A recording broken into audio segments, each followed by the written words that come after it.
Comienza la liturgia de la semana con el diácono Rafael Casás.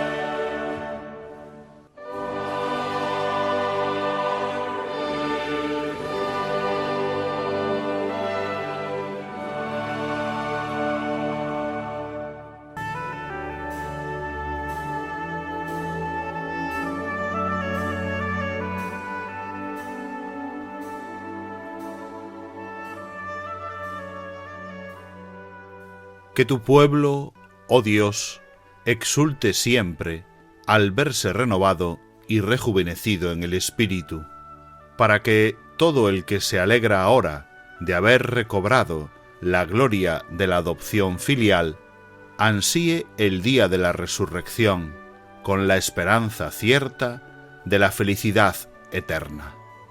Por nuestro Señor Jesucristo, tu Hijo, que vive y reina contigo en la unidad del Espíritu Santo, y es Dios, por los siglos de los siglos. Amén.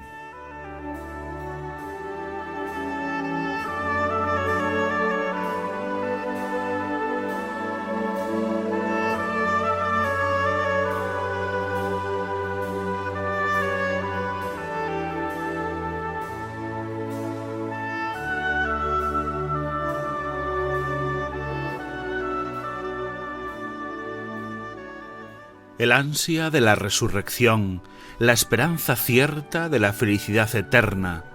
Así rezábamos en la oración colecta de este domingo. Un domingo más, el primer día de la semana, el día del encuentro con Cristo resucitado. Hemos comenzado el domingo.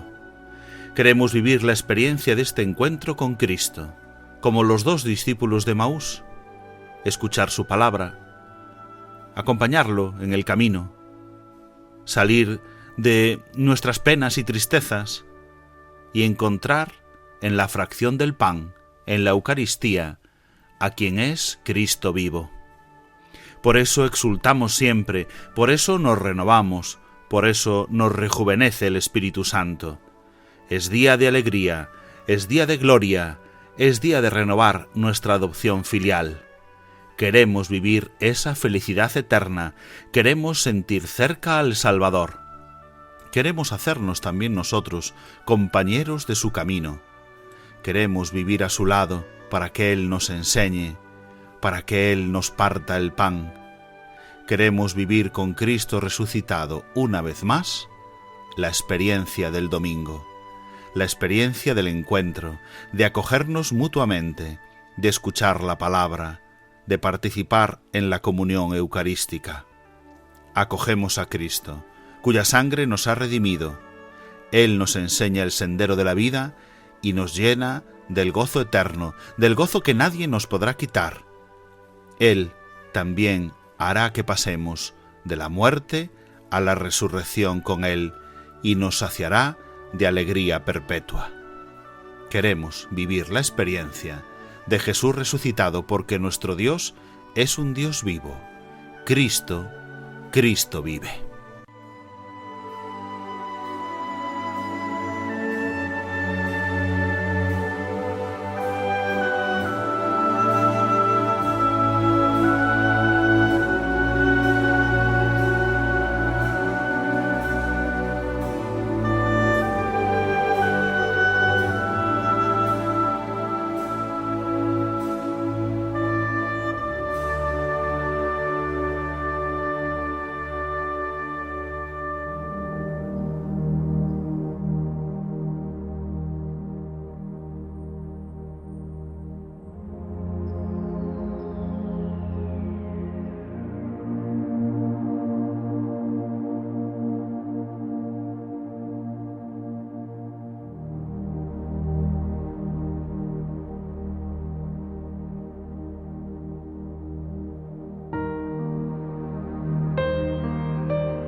Vive Jesús el Señor.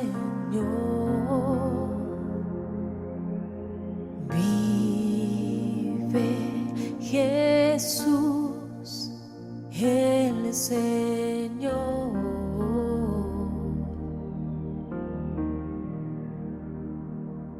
Él vive,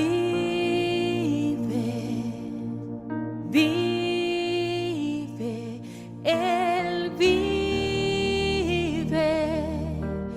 vive, vive Jesús el Señor.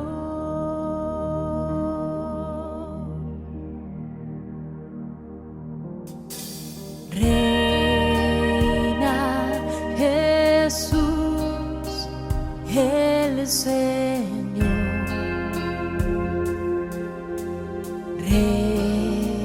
Reina Jesús el Señor.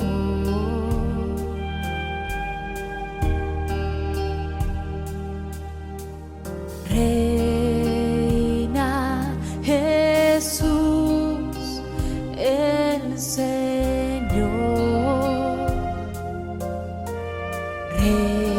Reina Jesús el Señor.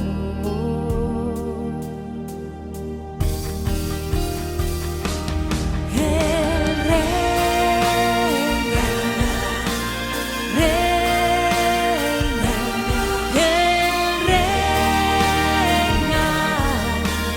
Él reina, reina, reina Jesús el Señor. Reina Jesús, reina el Señor. Vive Jesús, vive el Señor. Queridos amigos, queridos oyentes de Radio María, estamos en este tiempo de vida, en el tiempo de la Pascua. El Señor resucitado nos llama. Les habla Rafael Casás, diácono de la Archidiócesis de Santiago de Compostela, emitiendo hoy desde la Colegiata de Santa María del Sar en Santiago, en nombre de la Delegación Episcopal para la Liturgia de nuestra Archidiócesis compostelana. Hacemos este programa, la liturgia de la semana, en esta noche de sábado, que ya es domingo para la liturgia, domingo tercero de Pascua. Lo hacemos en continuidad con los demás compañeros que dirigen su programa en Radio María, en la Radio de la Virgen, la liturgia de la semana. Ya saben que tenemos la intención de conocer más la liturgia para amar más a Dios a través de ella.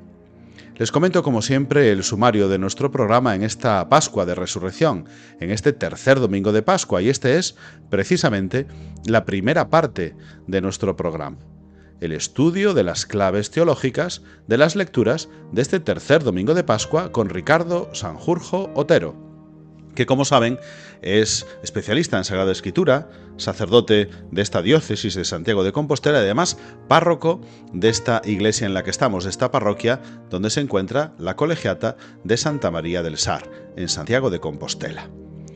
Tenemos como segunda parte siempre el calendario litúrgico de la semana.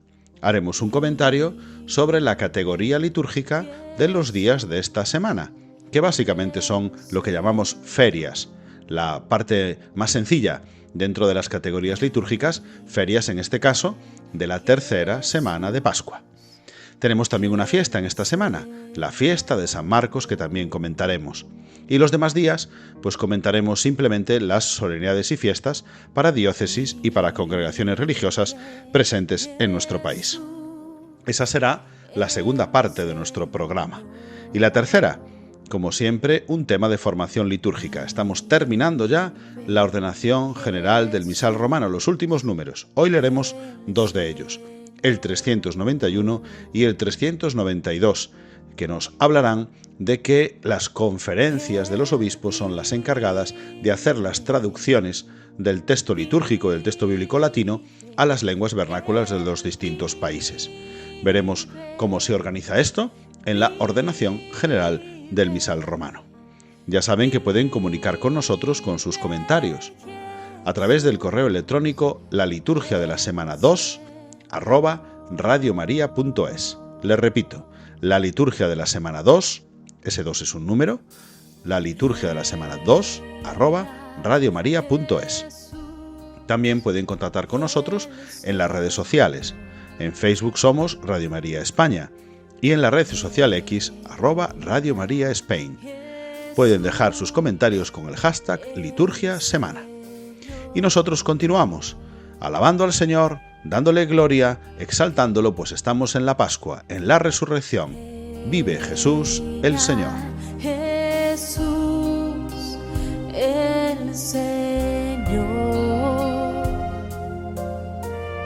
Reina Jesús el Señor.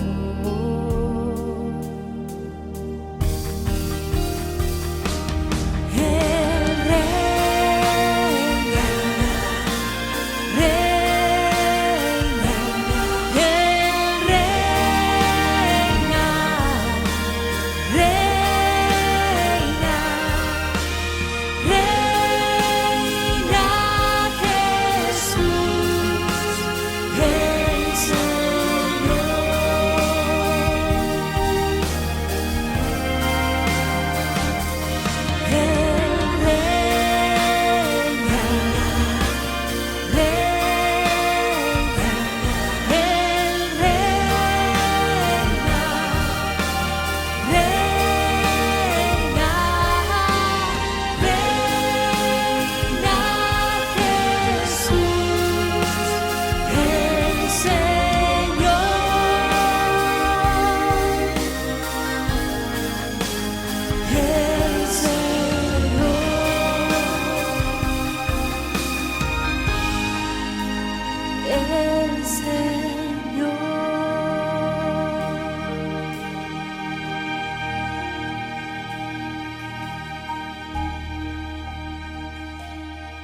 Comenzamos pues con nuestro programa de esta noche, con la primera sección en la que comentamos la palabra de Dios de este domingo, de este tercer domingo de la Pascua. Y tenemos con nosotros, como siempre, a Ricardo Sanjurjo Otero, sacerdote de Santiago de Compostela y también doctor en Sagrada Escritura. Buenas noches, Ricardo. Muy buenas noches, Rafa. Aquí estamos. Feliz Pascua, antes de Pascua nada. a todos, sí señor. A ti, a todos los oyentes de la liturgia de la semana, y como siempre que te toca a ti, pues me toca a mí. Exactamente, nos colaboramos ahí comentando la palabra de Dios de este tercer domingo de Pascua. ¿Qué tenemos como palabra de Dios de este domingo, Ricardo? Bueno, pues como siempre, en este tiempo de Pascua, la primera lectura, en lugar de venir del Antiguo Testamento, la tomamos del libro de los Hechos. Concretamente, pues estamos leyendo un fragmento nos toca leer en este domingo un fragmento del discurso de Pentecostés, ese discurso que pronuncian Pedro y los otros 11 el día de Pentecostés después de la efusión del Espíritu, ¿no? Y es una lectura que ya hemos proclamado en esta Pascua, porque no me acuerdo qué día de la semana de la octava, Sí, claro, proclamamos exactamente esta misma lectura. Pero lo que hace Pedro en este discurso de Pentecostés es, en el fondo, proclamar lo que es el centro fundamental de nuestra fe, el querigma, ¿no? Le llamamos así técnicamente, querigma, que quiere decir proclamación, anuncio, en griego. Esto lo sabe mejor Rafa que yo, que él es el que es el núcleo de lo que creemos. El que es de clásicas es él, ¿no? Y entonces, bueno, el querigma es el anuncio de la muerte, resurrección. Y en este caso, bueno, pues que Jesús, después de resucitar, se apareció a sus discípulos antes de ser llevado al cielo. Y aquí Pedro no solo lo presenta como el centro de nuestra fe, Jesús el Nazareno, ese mismo al que vosotros matasteis, Dios lo resucitó, ¿no? Sino que además lo hace como cumplimiento de las Escrituras, a través de ese salmo que hemos utilizado muchas veces, Ahora me acuerdo, esto fue el martes de Pascua, que yo tenía un funeral, y fue este precisamente la primera porque lectura. Ya saben nuestros oyentes que durante las misas feriales a veces se puede repetir una lectura de las misas dominicales, porque los ciclos y los leccionarios, ya lo hemos dicho, son distintos. Son distintos, exactamente. Y esta idea de que el Señor o sea, se cumple en la resurrección de Jesús el salmo que dice: me has enseñado el camino de la vida, me saciarás de gozo con tu rostro, ¿no? Que es el salmo del que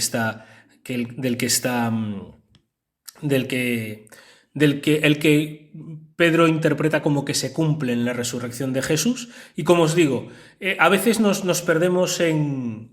O sea, yo creo que volver a estos discursos del libro de los Hechos, que son muy importantes los discursos en el libro de los Hechos, nos ayuda a recordar lo fundamental para centrarnos. Que luego todas esas cosas que a lo mejor son, entre comillas, ¿no?, secundarias, accesorias, son importantes, sí, pero si perdemos de vista lo fundamental. ¿Y qué es lo fundamental? Que Cristo murió por los pecados, según las Escrituras, que resucitó al tercer día, según las Escrituras, y que ahora vive a la derecha del Padre, ¿no?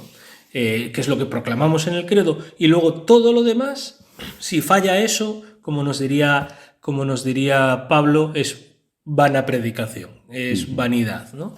Tenemos que recordarnos siempre la centralidad del misterio pascual, que seguimos viviendo, seguimos recordando, seguimos extendiendo, aunque ya estemos fuera de la octava, esa celebración de la Pascua durante estos 50 días, para recordarnos que precisamente nuestra vida de bautizados está fundamentalmente inserta en la muerte y resurrección de Cristo.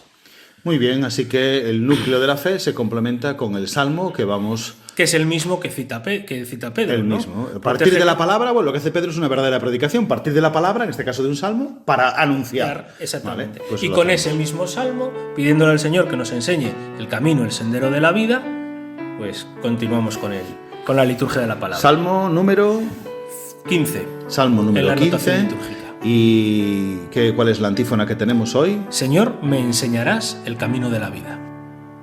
Señor, me enseñarás el sendero de la vida.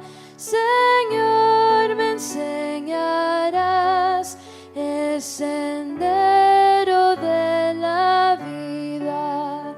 Señor, me enseñarás el sendero de la vida. Señor, me enseñarás el sendero de la vida. Protégeme, Dios mío, que me refugio en ti. Yo digo al Señor, tú eres mi bien. El Señor es el lote de mi heredad y mi copa. Mi suerte está en tu mano.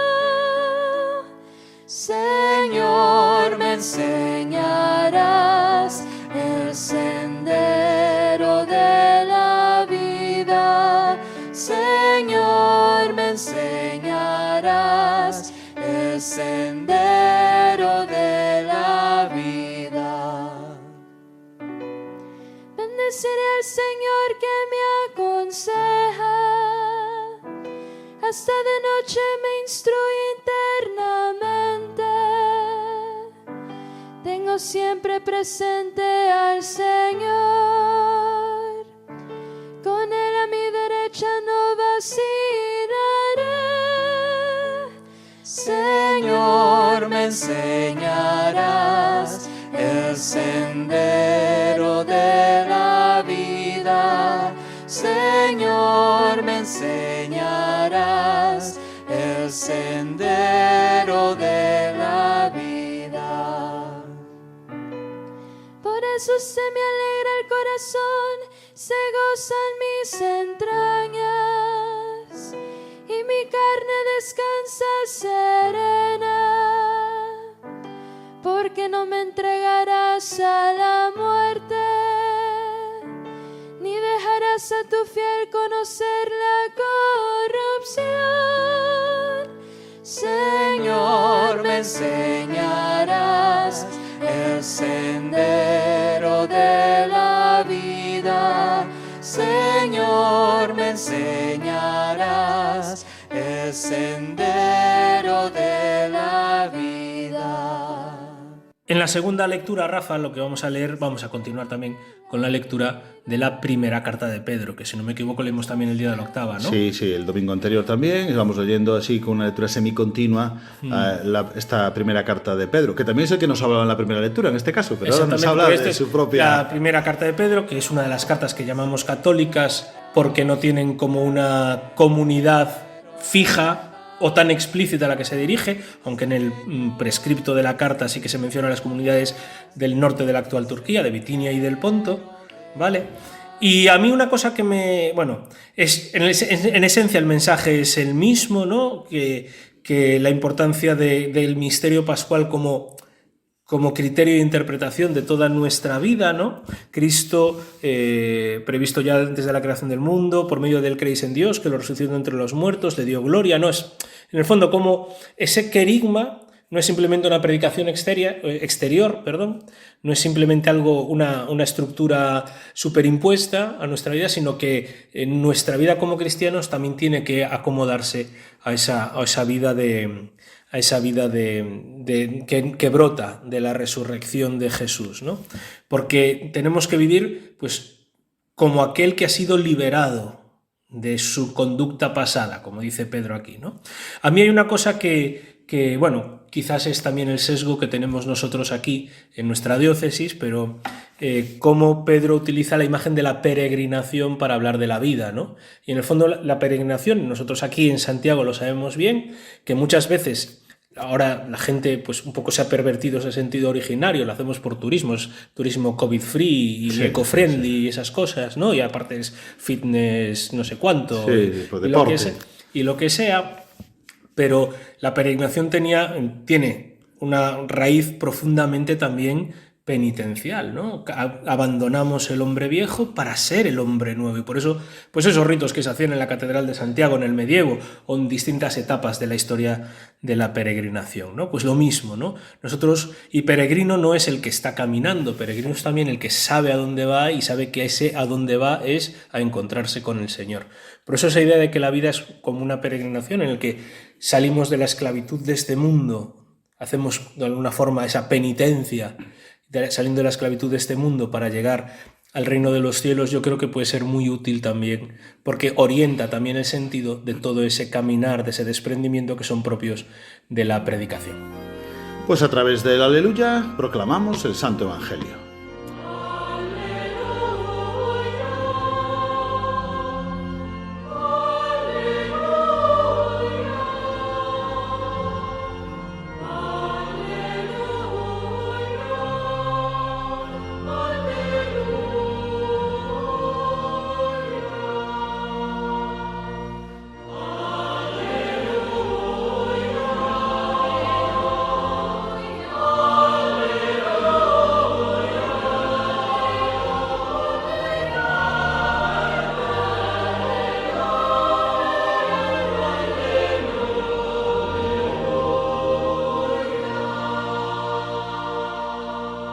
Aquel mismo día, el primero de la semana, 2 de los discípulos de Jesús iban caminando a una aldea llamada Emaús, distante de Jerusalén unos 60 estadios.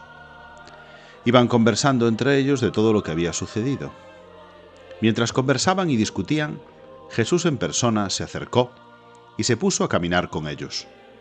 Pero sus ojos no eran capaces de reconocerlo. Él les dijo: «¿Qué conversación es esa que traéis mientras vais de camino?». Ellos se detuvieron con aire entristecido, y uno de ellos, que se llamaba Cleofás, le respondió: «¿Eres tú el único forastero en Jerusalén que no sabes lo que ha pasado allí estos días?».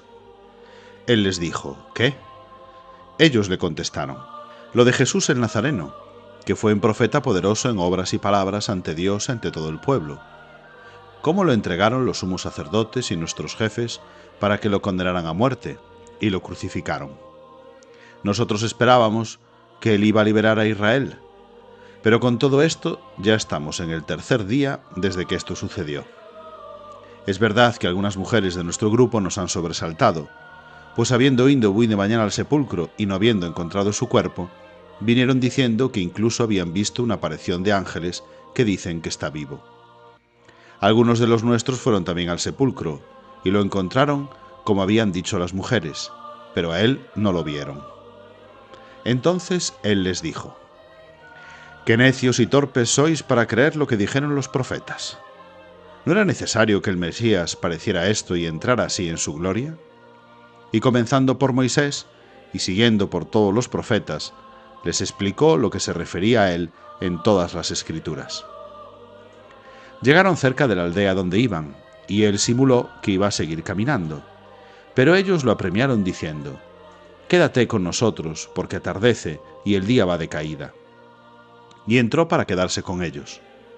Sentado a la mesa con ellos, tomó el pan, pronunció la bendición, lo partió y se lo iba dando. A ellos se les abrieron los ojos y lo reconocieron, pero él desapareció de su vista. Y se dijeron el uno al otro: «¿No ardía nuestro corazón mientras nos hablaba por el camino y nos explicaba las Escrituras?» Y levantándose en aquel momento, se volvieron a Jerusalén, donde encontraron reunidos a los 11 con sus compañeros, que estaban diciendo: «Era verdad, ha resucitado el Señor y se ha aparecido a Simón». Y ellos contaron lo que les había pasado por el camino y cómo lo habían reconocido al partir el pan.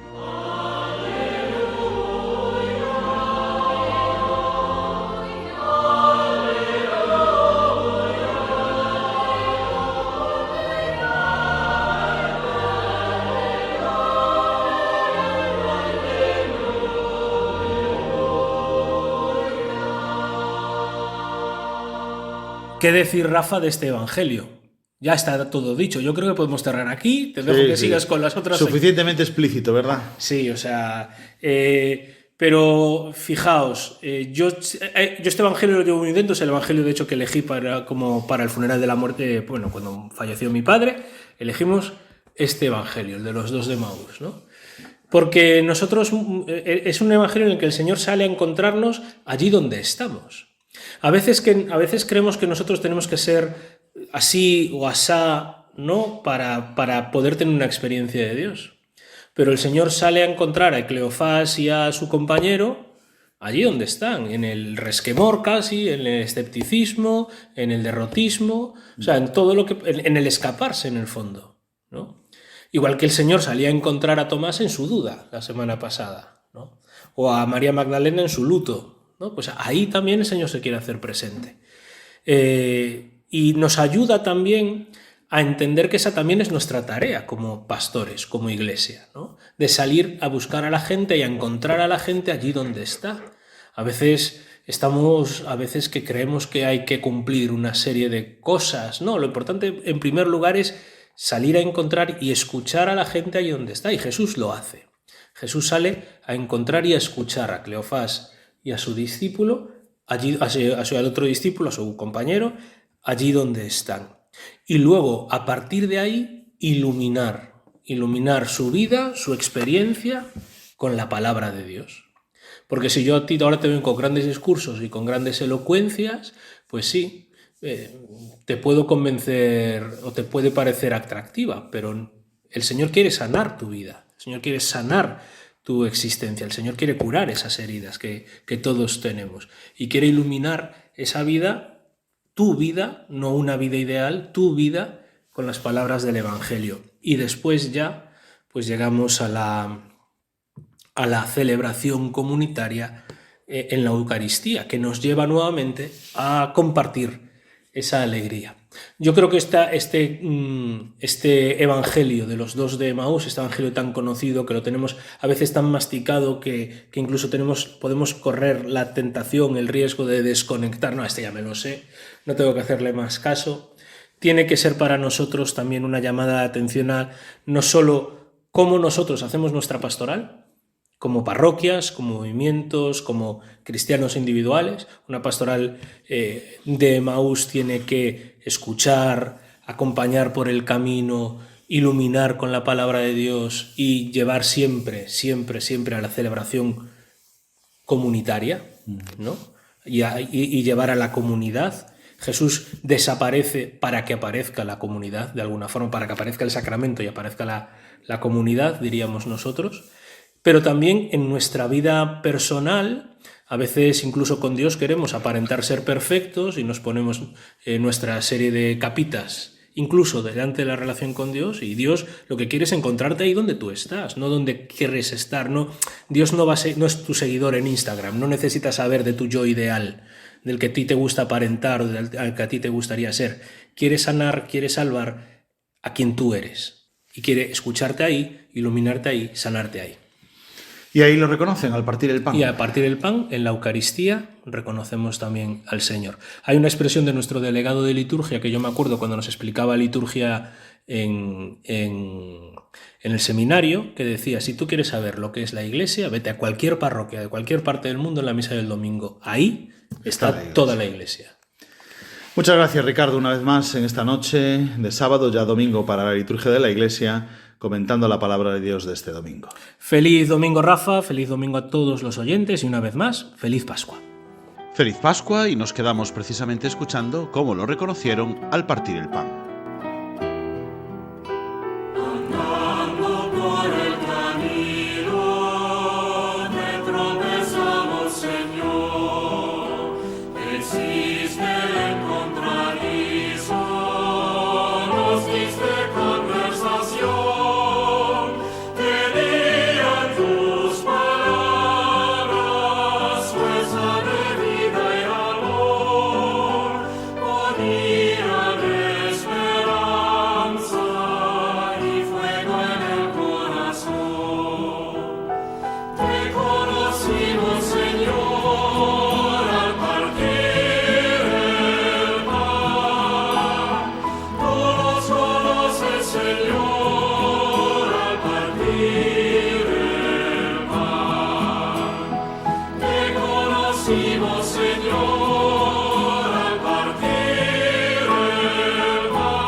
Vamos ya pues con la segunda parte de nuestro programa, con el comentario a la categoría litúrgica de los días de esta semana, de la liturgia de esta semana.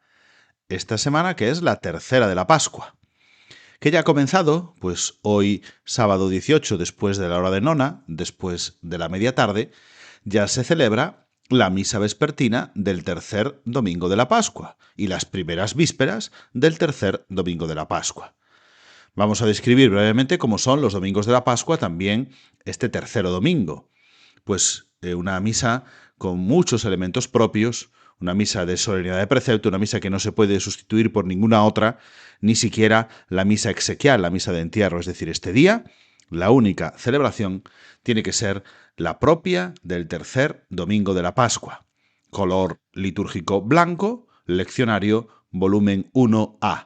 Las lecturas que ya hemos comentado con Ricardo Sanjurjo Otero, este sacerdote especialista en Sagrada Escritura de nuestra diócesis, de quien nos acabamos de despedir, pero que aquí en su parroquia de Santa María del Sar nos recibe en esta noche. Ya sabemos, por lo tanto, todas las características que tiene un domingo de la Pascua. Vamos a ver también los demás días de la semana. Lunes, día 20, es un día ferial de Pascua. Ya saben que las categorías son feria, fiesta y solemnidad.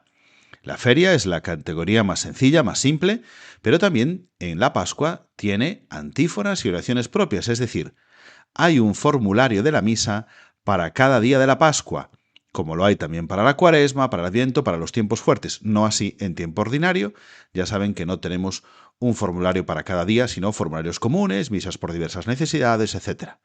Pero en las ferias de la Pascua sí que tenemos formularios propios para cada día. Y por supuesto, la proclamación de uno de los 5 prefacios de la Pascua.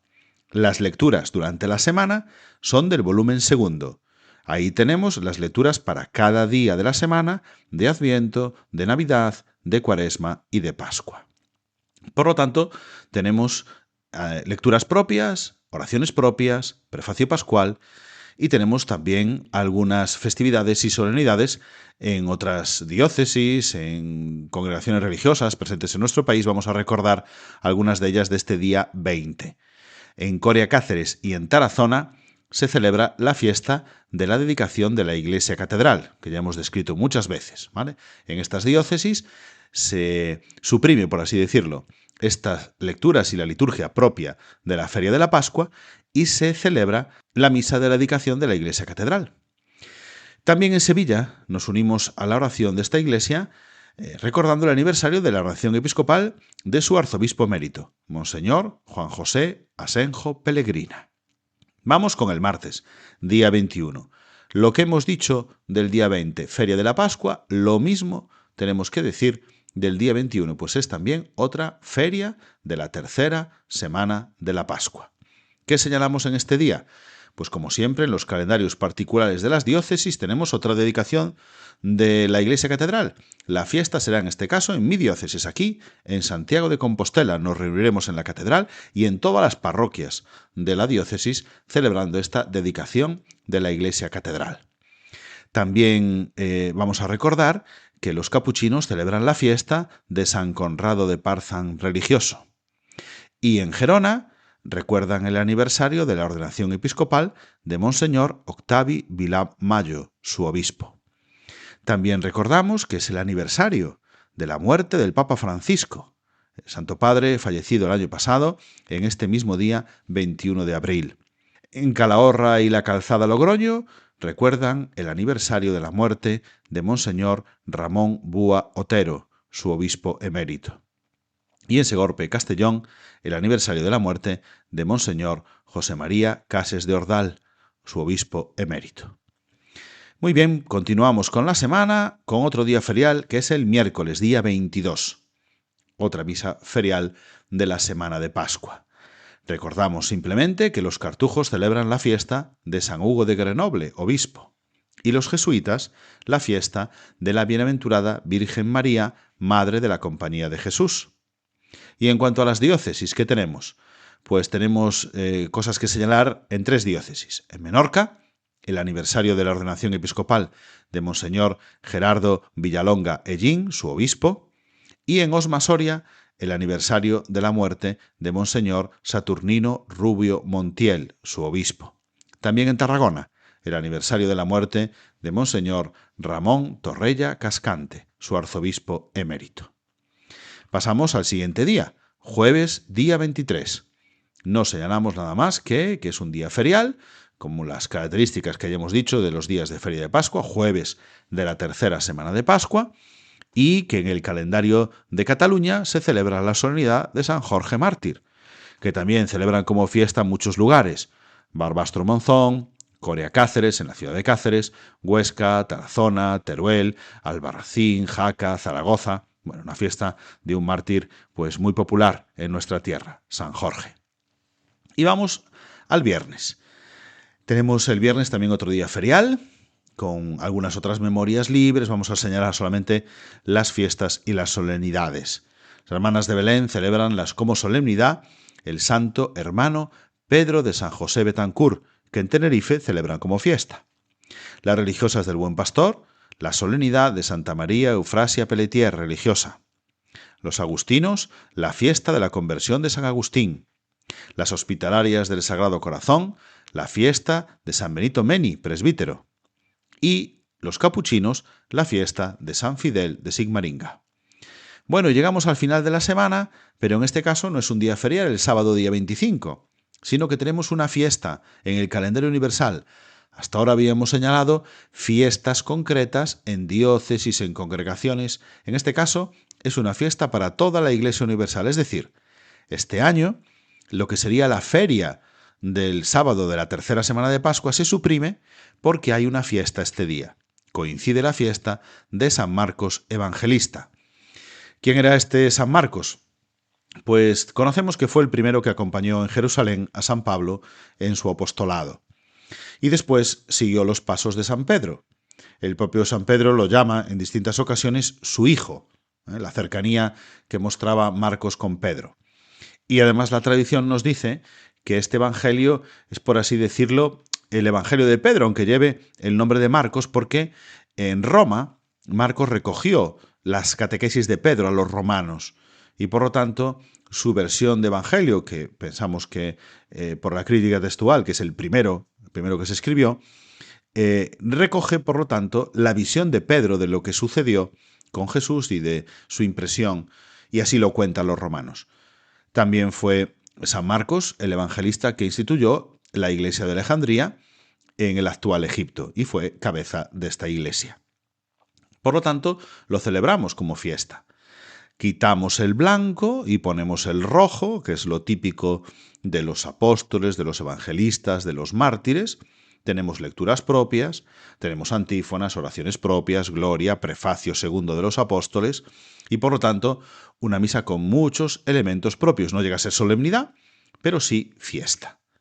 De acuerdo, este día, por lo tanto, 25 de abril, sábado, fiesta de San Marcos Evangelista. ¿Qué va a estar por encima de esta fiesta? Pues las que sean solemnidades y alguna fiesta propia en algunas comunidades religiosas. Por ejemplo, en Jaén, este día, se celebra la solemnidad de la Santísima Virgen de la Cabeza. Las capuchinas de la Madre del Divino Pastor y las terciarias del Rebaño de María celebran la solemnidad de la Madre del Divino Pastor, y los capuchinos lo celebran como fiesta. Además, las franciscanas misioneras de la Madre del Divino Pastor celebran la solemnidad de la Virgen María, Madre del Buen Pastor. Y en Valencia se recuerda el aniversario de la ordenación episcopal del cardenal Antonio Cañizares Llovera, su arzobispo emérito. Y así, el sábado día 25 hasta la hora de nona, se celebra esta fiesta, porque después ya pasamos a celebrar el cuarto domingo de la Pascua. Pero eso será ya otra semana, que comentaremos también aquí en la liturgia de la semana, en Radio María. Han pasado ya 3 días desde que se fue. Todavía no entiendo cómo le ha pasado esto a él, al que más amaba, al que por amor vivía. Se me encoge el corazón al ver tan rota a María. Cojo unas colonias y voy a visitarle. Llamo a mis amigas para acompañarme y de camino no podemos evitar lágrimas que caen al recordar. Llegamos al sepulcro, la piedra han movido, no entendemos nada, el sepulcro está vacío.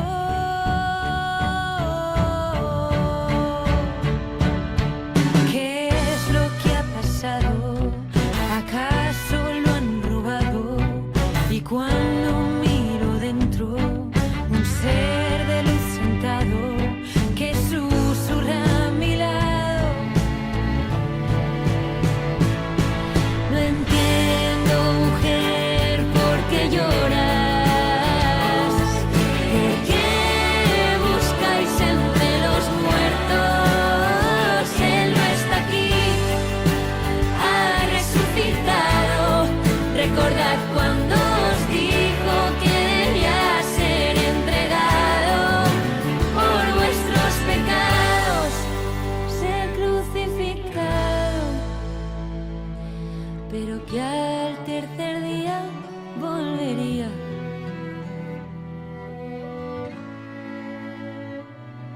Paz en mis entrañas, amor inexplicable, solo quiero gritarlo. Dios existe, Dios es grande, lágrimas ahora de felicidad. Nos han regalado la eternidad. No entiendo, mujer, por qué lloras. ¿Por qué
Así es, no estaba en el sepulcro, había resucitado.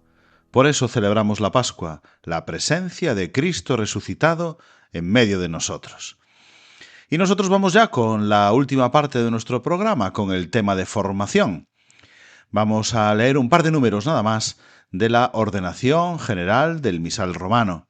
Como saben, estamos ya al final de esta introducción que tienen todos los misales para decirnos cuáles son las normas para celebrar la Santa Misa, cómo tenemos que seguir estos criterios para celebrar con verdadero espíritu católico. Y vamos a leer precisamente el número 391 y 392 que nos hablan de cómo las conferencias de los obispos se ocupan de cuestiones particulares. Hoy vamos a comentar de la edición y traducción de los textos. Dice el número 391. Corresponde a las mismas conferencias de los obispos ocuparse con particular solicitud de la traducción de los textos bíblicos que se emplean en la celebración de la misa, pues de la Sagrada Escritura se toman las lecturas que se proclaman y que se explican en la homilía y los salmos que se cantan. Las preces, oraciones y cantos litúrgicos están impregnados de su aliento e inspiración, y de ella reciben su significación las acciones y los signos. Utilícese el lenguaje que corresponda a la capacidad de los fieles y que sea apto para una proclamación pública, reteniendo lo característico de los diversos modos de expresión que emplean los libros bíblicos. Bien, esto nos dice el número 391, diciéndonos que hay que cuidar la traducción del texto bíblico. En este caso se refiere, pues sí, a lecturas, a salmos, a todos los textos que después van a influir en nuestras oraciones, porque es la tradición y la Sagrada Escritura y el Magisterio nuestras fuentes para la liturgia. Y por lo tanto hay que cuidar esa traducción del original latino, del original griego, del original hebreo, pero en este caso, en lo que nos toca, del original latino. ¿Y cuál debe ser la lengua que utilicemos para vertir esos textos a por ejemplo, el castellano, el gallego en mi caso? Pues, por un lado, la capacidad de los fieles, un lenguaje que puedan comprender y que sea apto también para proclamar, para tener una proclamación de la palabra, no un estudio, no es para una erudición, ¿no? Pero sí que tiene que tener un nivel culto, ¿no? Y respetar los diversos modos de expresión, los géneros literarios de los distintos libros bíblicos.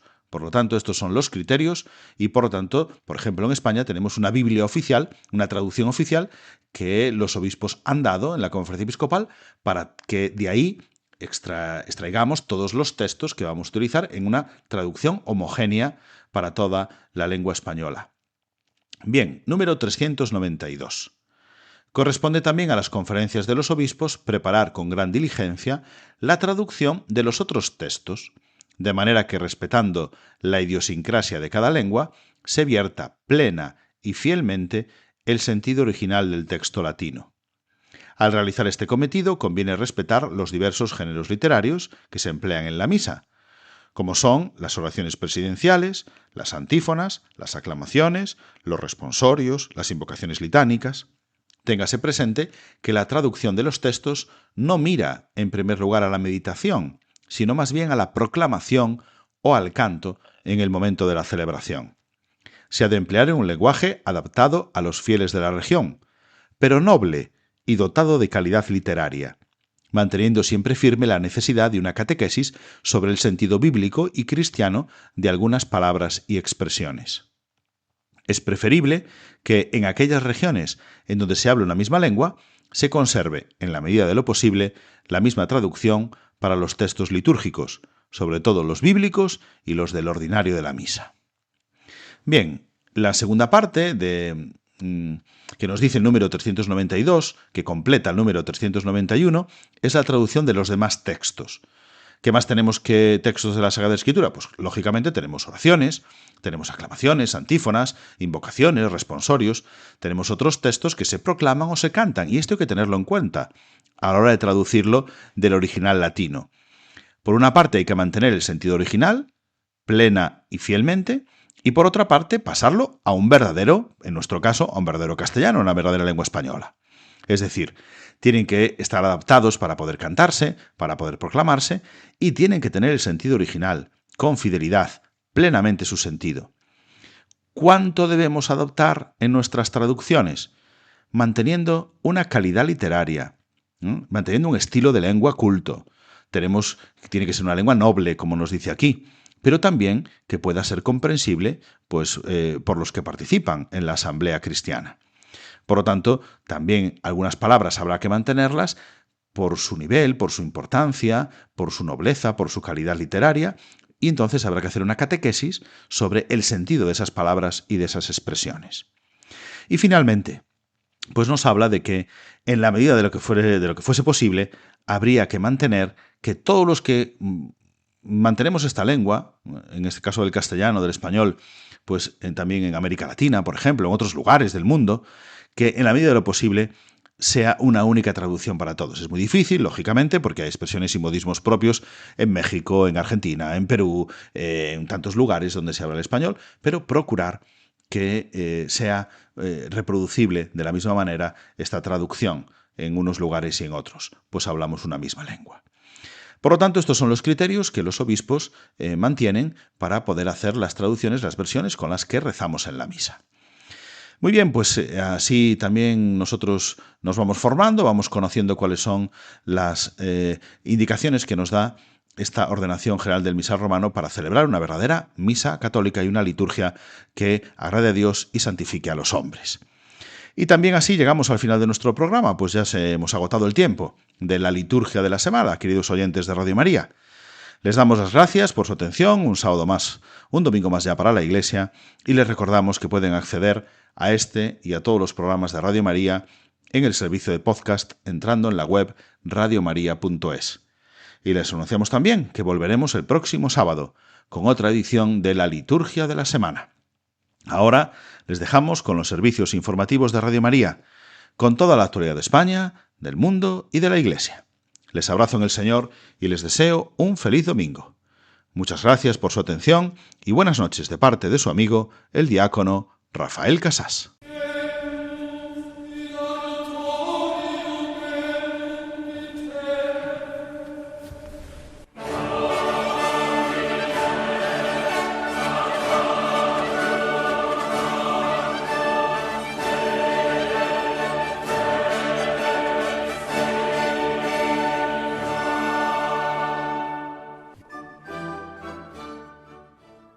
Han escuchado la liturgia de la semana con el diácono Rafael Casás.